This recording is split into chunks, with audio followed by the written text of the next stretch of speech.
Hi, this is Roger, thanks for dropping by. Relatively short chat today on the grounds that I hurt. My arm doesn't work. Well, if you punch a hole in the top of it, then what can you expect? But so far no actual after effects as regards other things, just a very sore arm. So that's staying down where it is and not coming up. That's when it hurts. Generally it doesn't hurt, it's only when I move it, and obviously keeping your arms still all the time just is not that practical, and even if you try you'll forget. I do. Then I talk about it.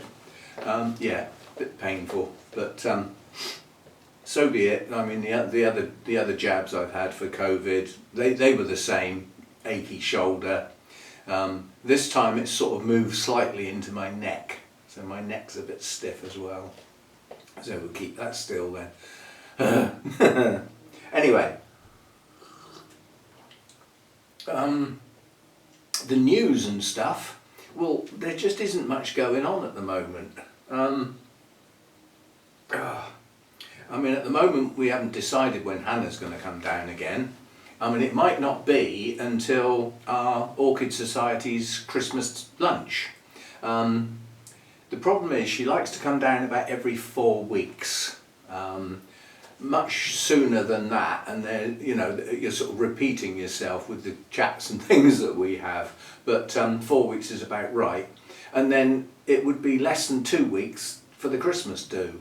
So she might leave it for the whole 6 weeks this time. It depends what she's up to. But she's not around.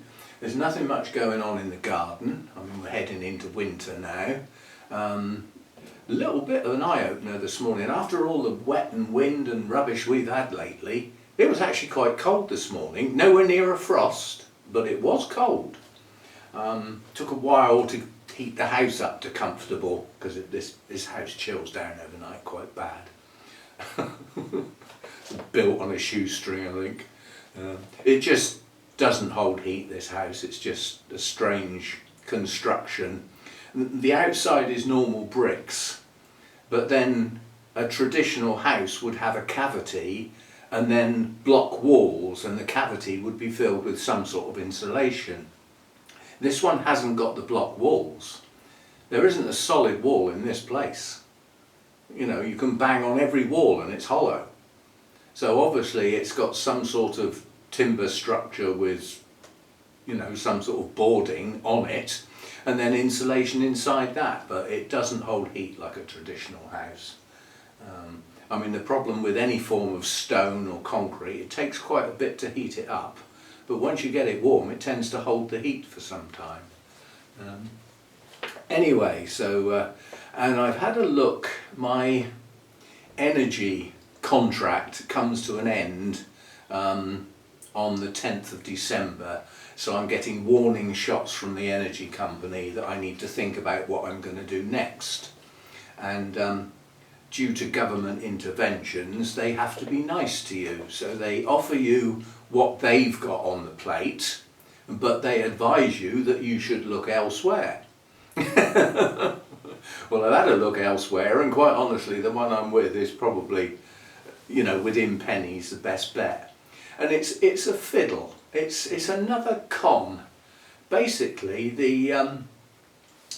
if I move to their new tariff, the increase in the power usage, in other words the amount of electricity that I use, the cost per unit is not going up that much.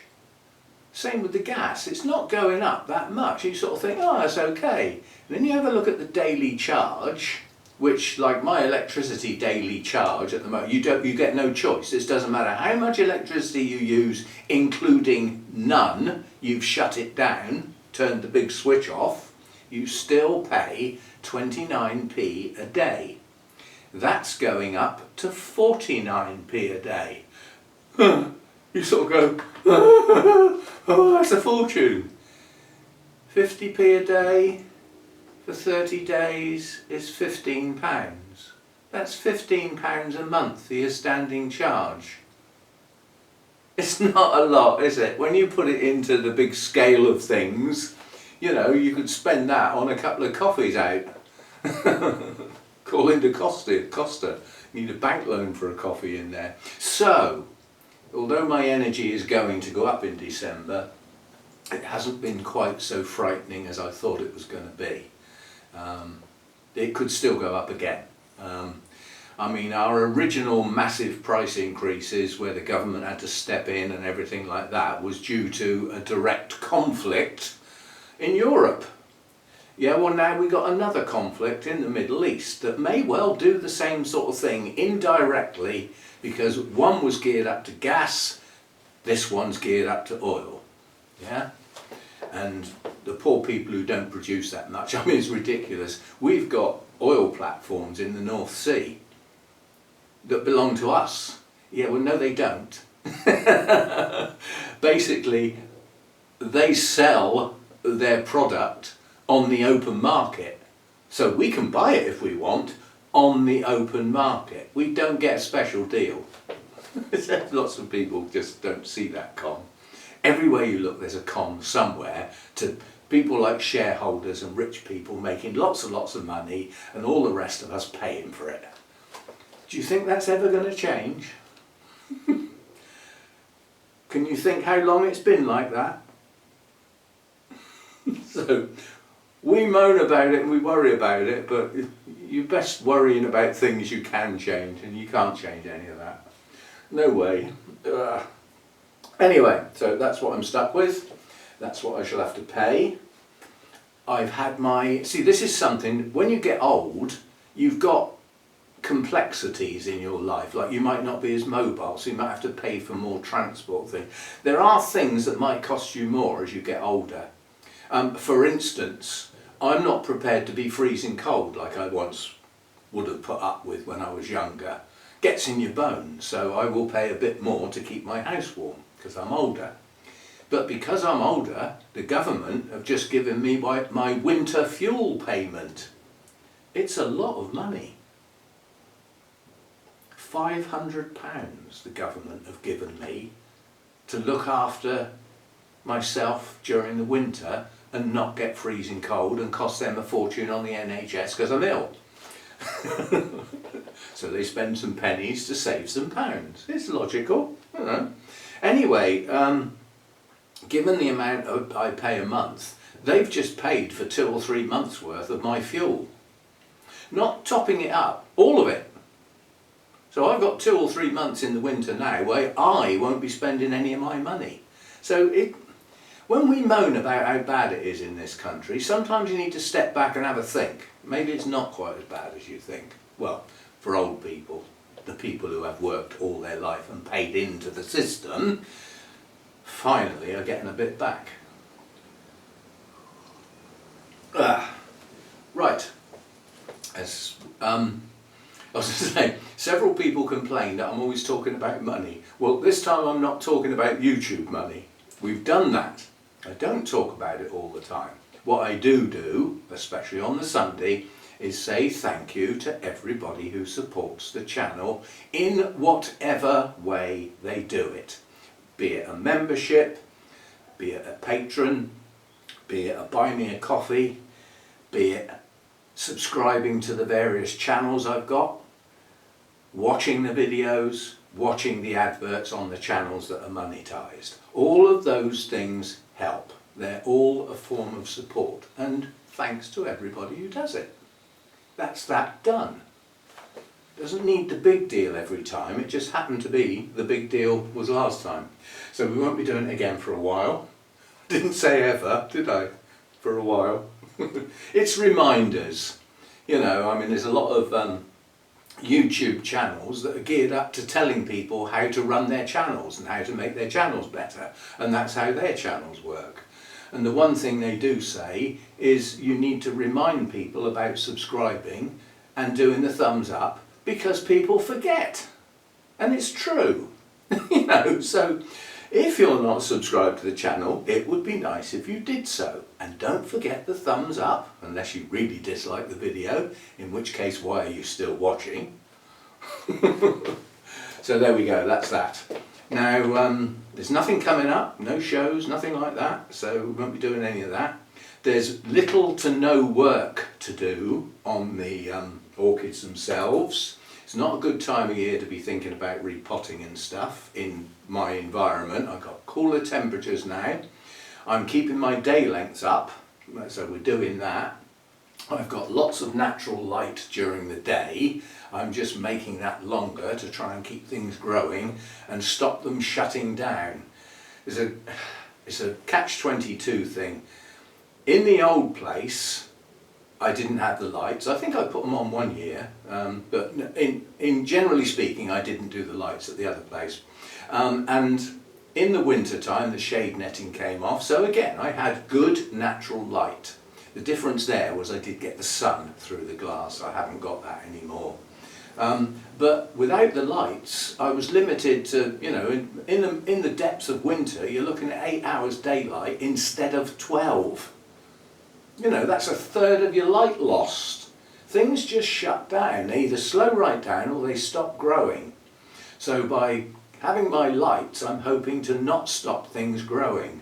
But combined with that, mine have got to put up with lower temperatures, generally speaking in the day, because I won't get the sun on the glass. I won't get that kick of a daytime temperature rise. And as such, even though the light is there to help things carry on growing, they won't have the heat. So they're not going to carry on growing as well as they would if I had the heat as well. You have to bear in mind that a lot of places where tropical orchids come from, they don't get summer and winter, they get a wetter season and a drier season. Some get quite a wet season and quite a dry season, but that's the variable. The day length don't change that much and the temperature doesn't change dramatically. So they have more of a constant thing going on. Whereas I don't. And many others don't. Most probably don't. Right, I'm going to cheat. All the people that have made suggestions for videos, there was a time, and you have to go back a bit because it hasn't been done lately, where I used to have a subject as part of my Sunday chat. So news and views and all that stuff, what's going on, what's coming, what's been. And then I'd have a subject where it would be a specific orchid related thing, like a type of orchid, and we'd have a look at the ones I've got, things like that. And that just seemed to fizzle out. So I've had so many suggestions for videos for our Wednesday viewers choice video, viewers request video, that every now and again on the Sunday chat I'm going to nick one. And today we're going to talk about media. And you probably won't get this chat anywhere else, and I will say right at the beginning, this is geared up to here in this environment.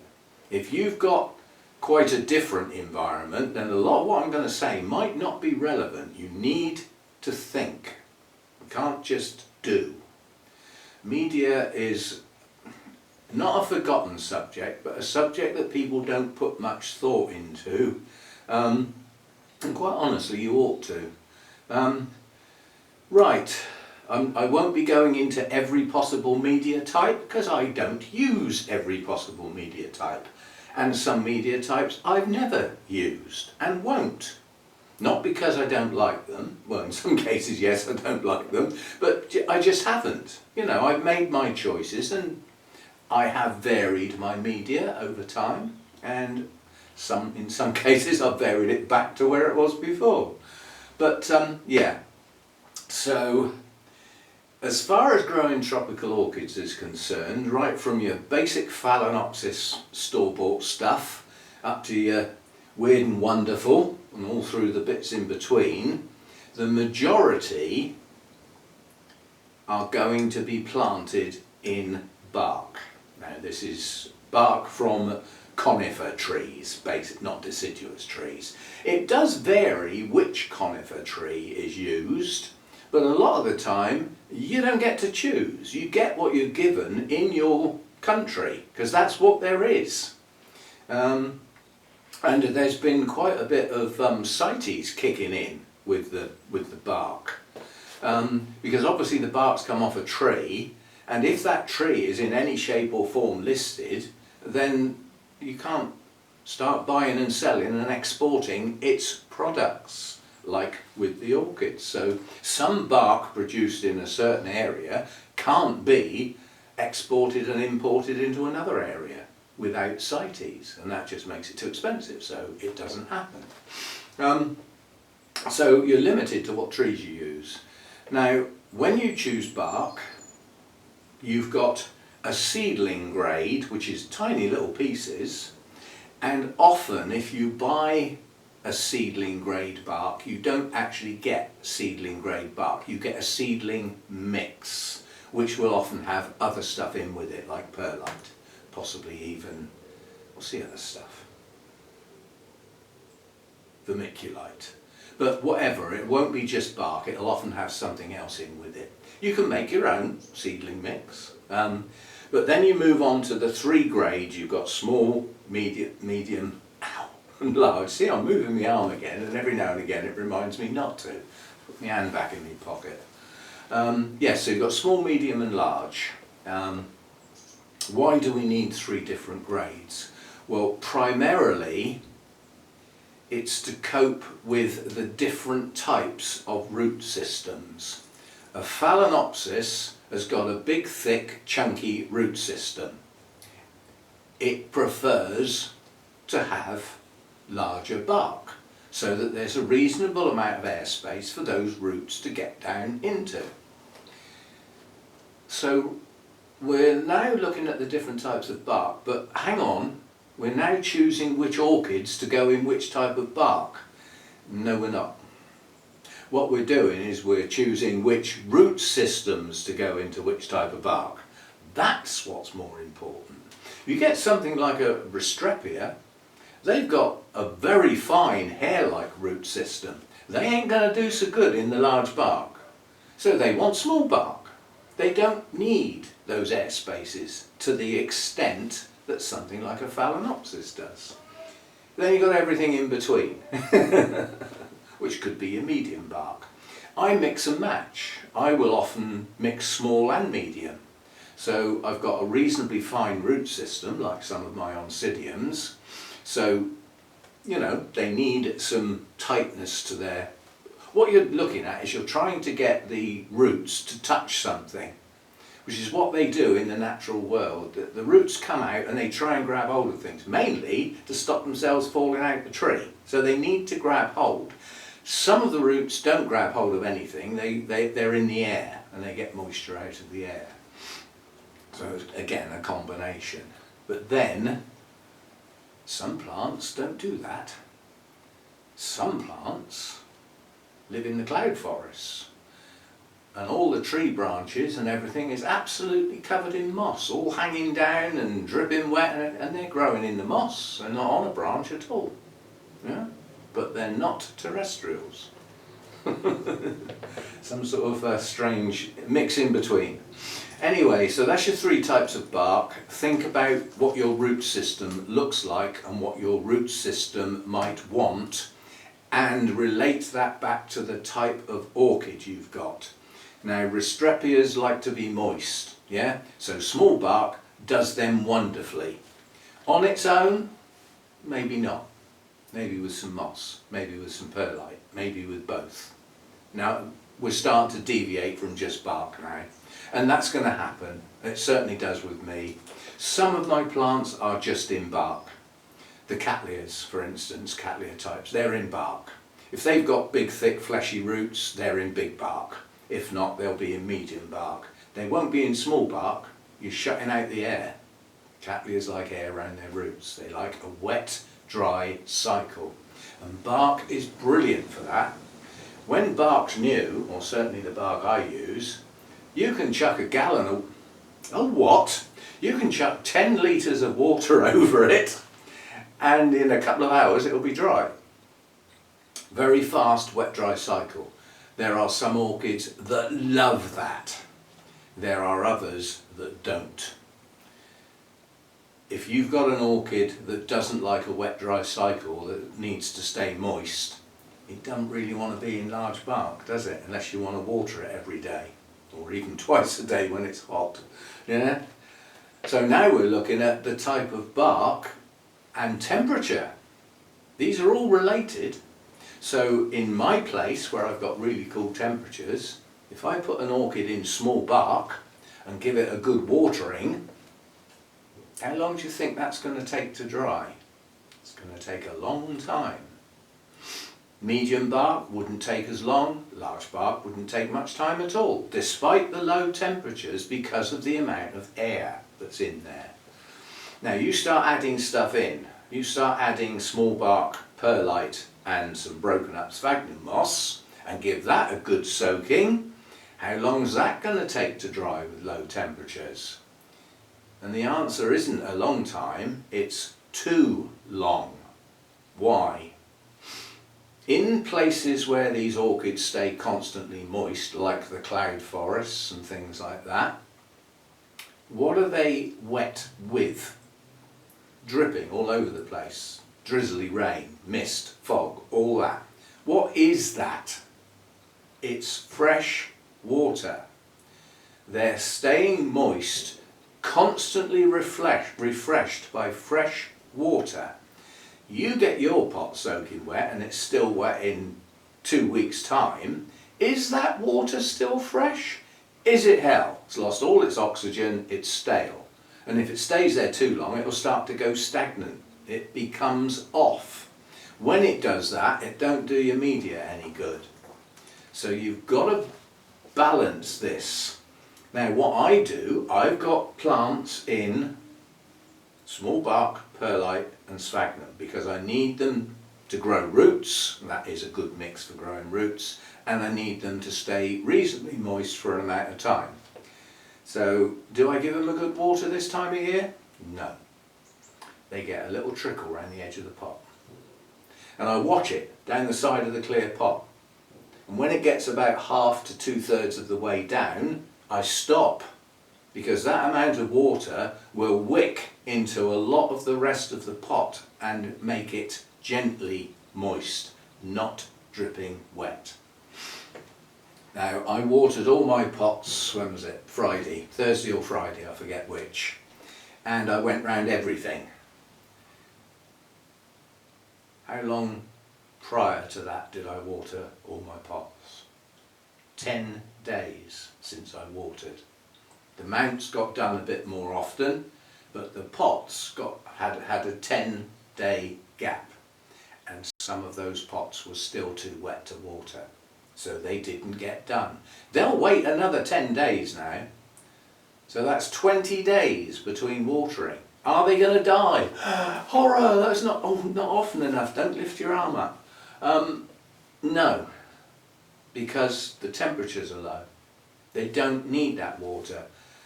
Without the temperatures, in some cases, they're not going to be growing very much. And if they're not growing very much, they don't need much water, do they?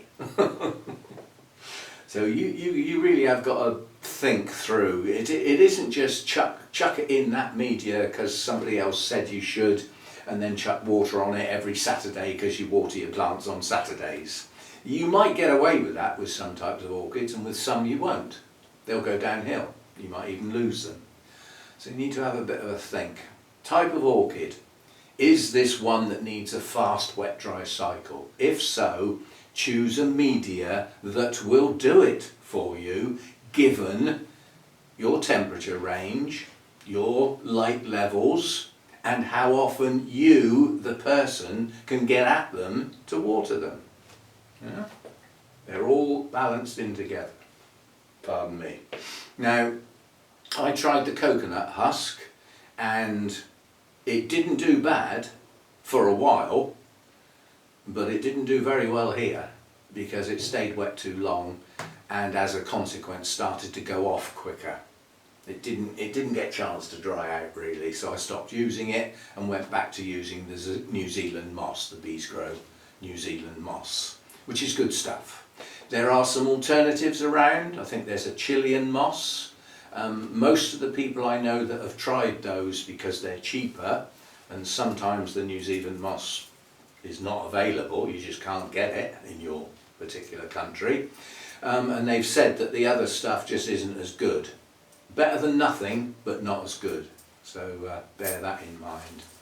The New Zealand moss might be a little bit more expensive, but it will last a reasonable amount of time. It won't last a long time. Moss doesn't last for a long time. But it lasts better than some of the other alternatives. I tried using live moss on my mounts. Now in the other place it didn't do bad. The downside was I was using it on dendrobiums on mounts, many of which needed a winter rest. So by stopping watering them to give the orchid a rest, the moss died, and that didn't do the roots any good. Strange, because the New Zealand moss is dead, but it is of a very coarse texture, and the live moss I was using was a very fine texture. So when it died, it formed like a mass, no air, yeah, and it also held water for too long on my resting dendrobium, so it didn't do them any good. It's virtually been removed, although there is still something somewhere that's still got some. I've still got one mount that needs doing. And it hasn't actually got live moss that I put on it, it's just got moss that I didn't put on it, so I don't actually know what it is. That one's still got to be done. And that's going in a pot anyway, not going back on an mount. Yes, so different types of media will hold moisture for different amounts of time. Your orchid should dictate, along with your day lengths and your temperature ranges. If you've got cooler temperatures, then you might not want a media that stays soggy. That's the difference. You change your wording from moist to soggy, and soggy really isn't very good. You know, if you've got a media that after a week you can take it out of the pot and squeeze it and water runs out, it's too wet. That's soggy. And you have to adjust your watering accordingly. I mean, Mick from Mick's Masdevalliers, a comment years ago, I forget when and on what and what it was about, but basically I think it might have been the way I water, showing, you know, me pouring water, glass full of water, dunk, dunk, dunk, another one, another one, another one. Loads and loads of water through the pot, which in the summer with heat is fine. But he said, don't water your Masdevalliers like that in the winter, because you will rot the roots, because that's too much water for them. Yeah? So again, even though that type of orchid should stay moist all the time, not soggy. So as I said, the way I get round it is I water a trickle round the edge of the pot and I watch it. I hold the pot up, pour that water in gently and watch it go down the sides through the clear pot, which most of my orchids are in. I've still got a couple that haven't been repotted that are in their original pots, not clear pots. They will get done in the spring. I don't like not having clear pots. I don't mind the cymbidiums. Honestly, I don't really need to see what's going on with the roots with them. If the roots aren't doing very well on your cymbidiums, the leaves go manky and start bending in the middle and getting different colours on the ends and dropping off and stuff. You can soon tell when a cymbidium hasn't got a good root system. And they shouldn't get like that really. They're quite easy to look after. Again, many are terrestrials, quite a lot are semi-terrestrials, but do you want them in that type of mix for your environment? Now mine go outside in the summer. They have no shelter.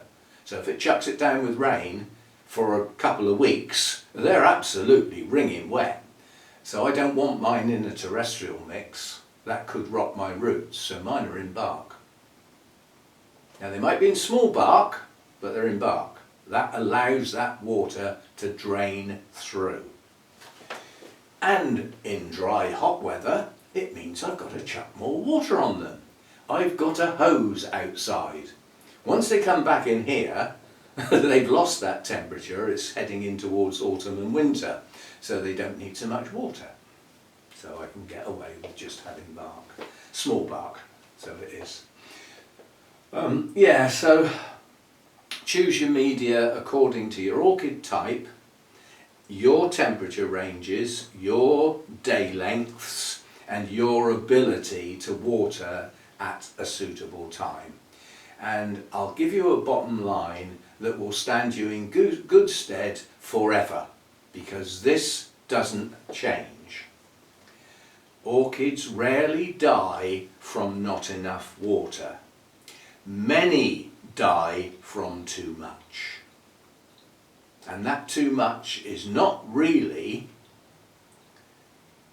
watering too often, it's watering when they don't need it because they've still got some, which could be classed as too often. And you'll often get into a state like that in winter months, lower temperatures, when you water once a week because that's the only chance you get. You might do better missing a week than just doing it because it's Saturday, metaphorically, whatever day. But there are some people, I can only water once a week. I'm at work all week, I'm not doing it in the evenings when it's dark. Okay, water once a week. But bear in mind, if your orchid's still soaking wet and you chuck more in there, eventually you will probably rot your roots. And that might take quite a long time, but it's probably going to happen. So check your pot. Is your pot still quite wet? Well, miss it out. Leave it till the next week. As I said, I've just gone 10 days. And some of those pots were still wet, so they didn't get done. Just because I was watering and I haven't done it for 10 days didn't mean everything got watered. Some things just got left. Pick them up, they still feel quite heavy. Have a look. Still quite damp. I'll give it a miss. Now next time, in 10 days time, it might be quite dry. That'll do. It's better than being too wet. As I say, they don't die from too little water. That's rare. You could ask yourself, every one of you that's got a reasonable number of orchids and that, how many of you lost because they didn't get watered? And most of you are saying, oh, none actually. Yeah, because that's how it is. It's too much water that does them in. Watering too often, more than too much. You've seen me water mine. Apart from this time of year, I chuck water at them. I drown them. But then I don't water them again until they need some. Yeah, that's the thing. It's watering too often that does them in. Right, other types of media that you can think of. There's the solid type, as I call it, pebbles, stones, gravel, lava rock. This is the solid stuff, although lava rock does actually hold some moisture. Grow stones, again, it's got tiny little pores that can hold some moisture. The lacquer beads, again, solid stuff. Lacquer beads are quite good because they're round, therefore there will always be air. Yeah? If you get uneven shaped rock, gravel, whatever, it can start to compact and have less air because the uneven shapes gradually will sort of sink into each other. Whereas, round shapes always have a set amount of air around them, provided they're all the same size, which they are similar, aren't they? So with those, you've got those that wick and those that don't. Those that wick mean they hold water, so again, you can put too much in there, but because they're solid, there will always be air. And because there's always air, it's quite difficult to overwater an orchid in that type of media. So you're all going to rush out and try it, aren't you? It's not as easy as it sounds using that type of media. And some people it doesn't work for them. Somehow or other, it's not working. Roots fail, and consequently they lose orchids. The main problem with those types of media is transition from what it was in when you bought it, which is often bark or compacted sphagnum moss, or that cocoa fibre stuff, where there was hardly any air at all, and quite compacted, and then you take your roots out of that and put them in an airy rock type mix, and they will often object and fail. And then depending on how quickly that orchid can recover or not, you might lose it. So the transition can be quite quite troublesome. Once they've transitioned and they've accepted that that's the media they grow in, then they should be relatively easy to keep. But you do have to bear in mind that the types of media that hold no water at all are going to dry fast. You will need to keep up with watering in those cases, especially if you're like growing outside in a hot country. You might have to water 2 or 3 times a day. So bear that in mind if you go down that path, that sort of thing. Then there's mounted orchids with or without some moss. Some people do very well with mounted orchids with no moss. They just strap the roots on and chuck water on them. And they eventually grow some new roots which attach to the mount, and they do very well. Some people have some moss, you know, so that the roots stay wet that little bit longer. Ideal if you're in a hot country again, especially growing outside where you've got a breeze, you've got air movement which will dry your moss out faster. But if you go to mounts, whether you've got moss or not, then you will have to water more frequently because they'll dry quicker. And if you've got orchids bare rooted on mounts, you're now at the stage where they could die from lack of water. Having just said that's rare, yeah, well, on mounted orchids with no moss, it's not as rare as you think. Go on holiday for a week in midsummer and see if they survive. They may, but it's not going to do them any good. So you've got that.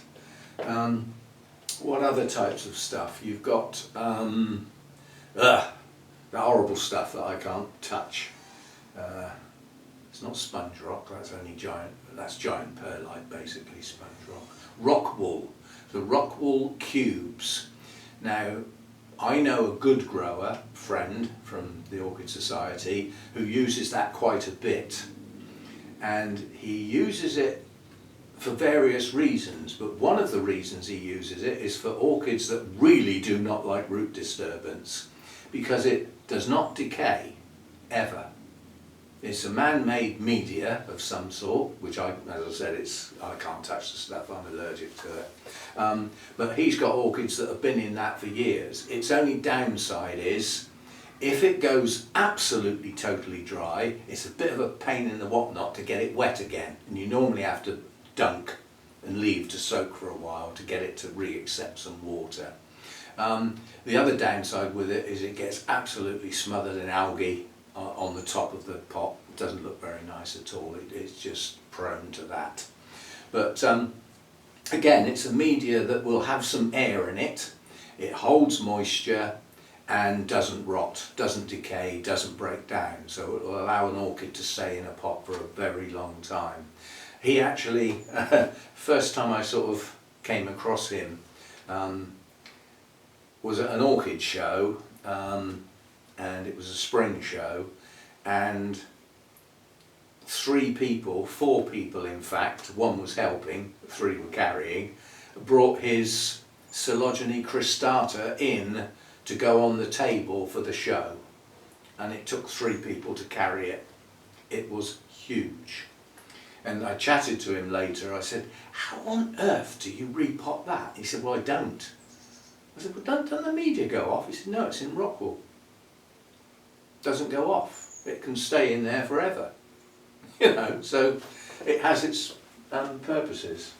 I don't like the stuff personally. I don't like the feel of it. It gives me a rash.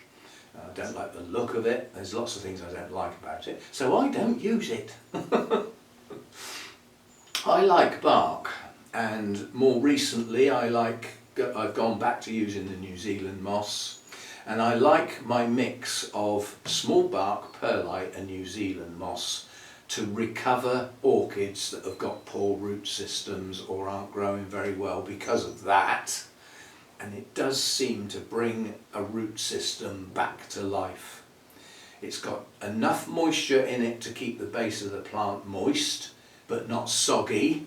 It can be soggy, you keep chucking water on the flipping stuff, it will go soggy eventually, but because it's got some bark in it, it's got some air, and providing you don't go mad throwing too much water on too frequently, it will go dry. And that's what I do with that mix. I like it to be almost dry before it gets any more water. In the warmer weather, that will happen quicker, and I won't let it get as close to dry as I do this time of year when it can actually. I've got Masdevallias that I pick up to water them, and I sort of hold the pot up and cool, that's flipping dry, isn't it? Is the plant dead? No. What are you looking at through a clear pot when you hold it up like that and you look at it and you think, cool, that's dry? You're looking at the outside of the pot, aren't you? Do you think the middle of the pot's dry, the bit you can't see? Chances are that's still wet. Yeah? So not too much water, especially in the lower temps. So media is geared up to the type of orchid, 1, the type of root system, 2, your environment, 3. And not any one of those on its own, it's all 3 of them. So do you need to have a bit of thought into what media you choose when you repot? I think you should. I do. And if I'm repotting on film, I discuss why. I try and say why I've chosen this media for this particular orchid. Now it could be just for the orchid type. That probably means it's already got a good root system. It could be not necessarily the best media for the orchid type, but I haven't got a good root system and I would like one. So I might choose a media temporarily while I get a decent root system going, then transition it to a different one more suited to that type of orchid next time I repot. And if I've used small bark perlite and broken up New Zealand sphagnum moss, how often will I be repotting? Probably every year, because the moss doesn't last forever. 2 years max, I would say, if you're using moss in a pot. And, you can go longer if you like, but you might push your luck. And it'll depend on how wet it stays and whether it dries out in between. If you're keeping it borderline soggy all the time, I would suggest 1 year. If it's a Paphiopedilum, I would suggest 1 year. They are renowned for hating stale media, as Miltoniopsis do. Yeah? So you're better off repotting more frequently to revitalise that media and keep it fresh. Yeah? Hopefully timing it with a new root system starting to grow. That way you might not lose the old root system and you get a new one as well. Bonus. Right, so that's my chat about media. As I said, media is a bit of a subject like feeding. You know, you put 100 growers in the room and ask them what media they use, they'll all probably give you a slightly different answer. Then there will be common ground, yes, but that common ground might be for different reasons, you know. But like I said, you know, have a think about your root system and your type of orchid. Most Cattleyas have got chunky orchids. They like a lot of air around there. They like a fast wet dry cycle. Big chunky bark works well. Some Cattleya types haven't got a big chunky root system, and medium bark might be better for those. Yeah. So think about your orchid type, your root size, and what you're up to. Are you trying to regenerate a root system, or have you got a good one and you're just trying to maintain it? And then think about your environment, because that will make a difference. If I had money coming out of my ear holes, then I would use my heater to take this place up to 24, 25 degrees every single day if it didn't do it naturally. Yeah? I would let that drop down a few degrees in winter, perhaps down to 22. But I would use the heater to do it during the day. I can't afford to run that thing all day as well as all night. I can't do it.